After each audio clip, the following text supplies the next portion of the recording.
What's up, y'all? One Piece, One Life here, and I already know people are gonna be in the comments confused as hell by my intro to the channel video. For those of you who've seen it, you know I'm talking about my One Piece sequel, and I know that the ops are in the comments.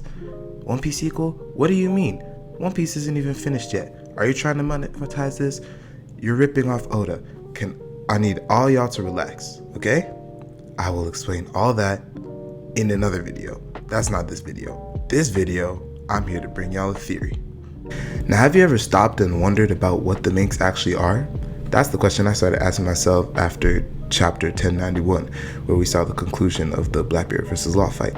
After seeing Law get absolutely packed up, RIP Heart Pirates by the way, we see Beppo eating a rumble ball that Chopper had given him and somehow forcing a Sulong transformation. Now, I remember seeing this and being completely confused. I was like, how is that possible? Because as far as we know, rumble balls work on zones. So I got to do a bit of researching.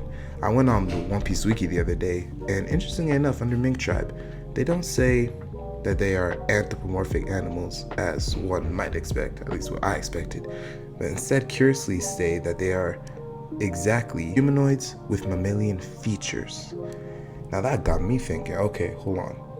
We know that rumble balls work on zones, so is Beppo really a human with a polar bear zone? Well, of course, then I realized that doesn't make any sense, considering that we know Beppo has an established family on Zo.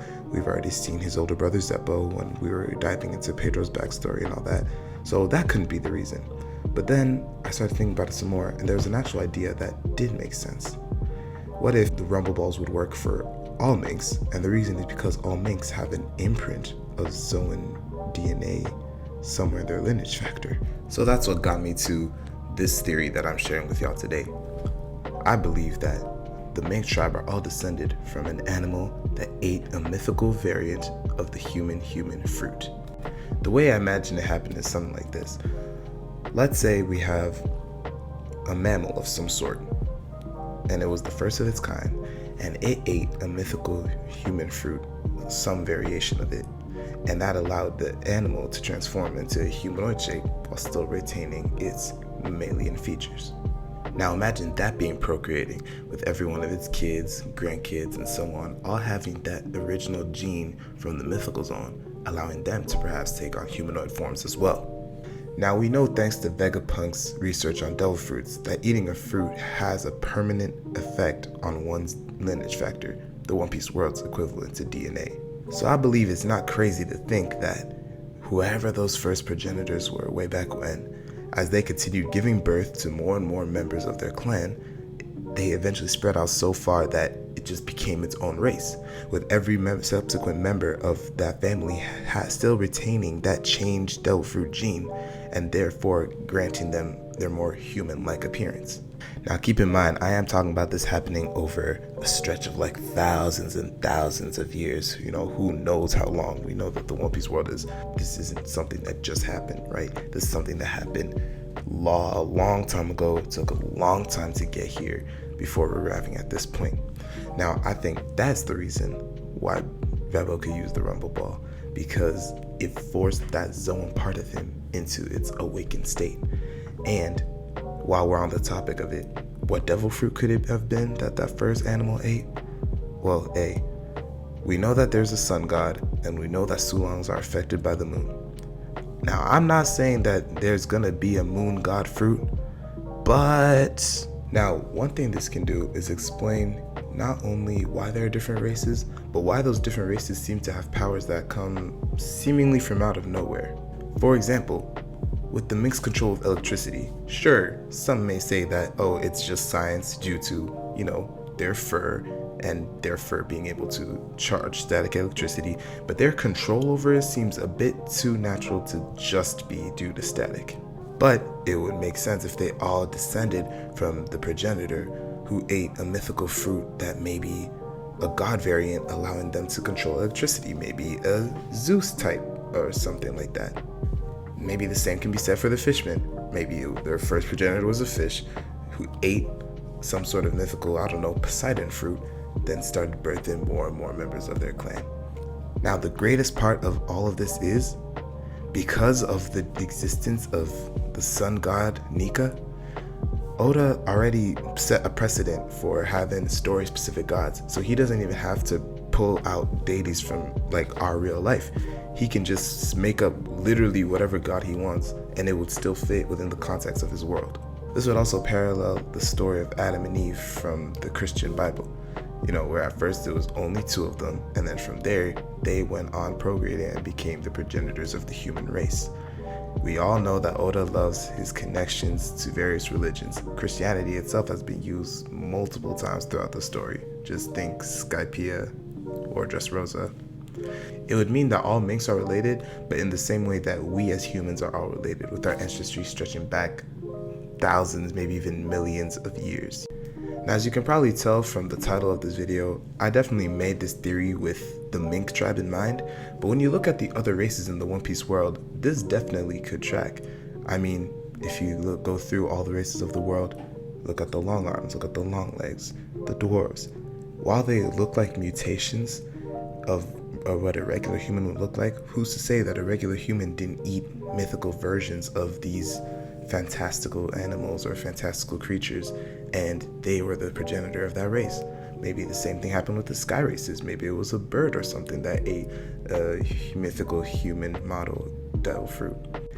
Now, I know the major hole in this theory that people would point out is that just having a devil fruit and then having children doesn't mean that your children will exhibit any residues of that devil fruit. And most people will point directly to Big Mom. She's had her soul fruit since she was a kid, and she's been popping kids out for 80 something years now. Not one of her kids has anything to do with soul powers. Any powers that they do have is because they ate a devil fruit of their own after coming out the womb. But no residue of soul power, as far as we know, has been seen in any of her children. But the counter argument I would make against that claim is the fact that I just simply believe that Zoan types are meant to be classified differently.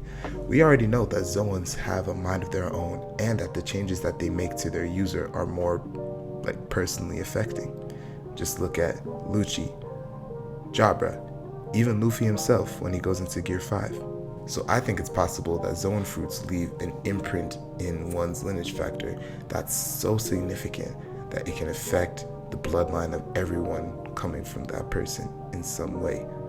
Now, if you look it up, which I had to do for research for this video, the only example that we have in the series so far of someone eating a Zoan devil fruit and then having a kid after eating said devil fruit is Kaido with his daughter Yamato. Now, with their whole family, we already don't really know what's going on with them. They still have a lot of Oni stuff that Oda needs to clear up for us. But what I will say is that Yamato does have increased strength and endurance, like a crazy amount of it, that may have something to do with the lineage factor of a dragon. It's a possibility that I don't want to rule out because it doesn't necessarily go against the theory. It's just we don't know much about what's happening with them, and how much you choose to take stock with the whole Oni thing is entirely up to you. Now, this is my first theory of hopefully many that I completely thought of alone. I tried as much as possible to just stick with the facts from the series, using the wiki as research and trying a lot to avoid Reddit and other stuff like that, just because I don't want to, have to encounter something and steal or get into all that messy drama. I don't really like all that. But I hope you guys found this somewhat interesting, and I would genuinely want to know, what do you think?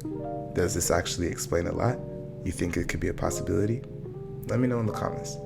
And now I know it's a theory. I'm not saying this is headcanon. I'm not saying that this is I believe that this is actually what's going to happen. I'm just positing a cool idea so that, hey, in 2 to 3 years, if Oda finally decides to reveal that that is the truth, I can come back to this video and scour all the comments for the haters so I can tell them I told you so.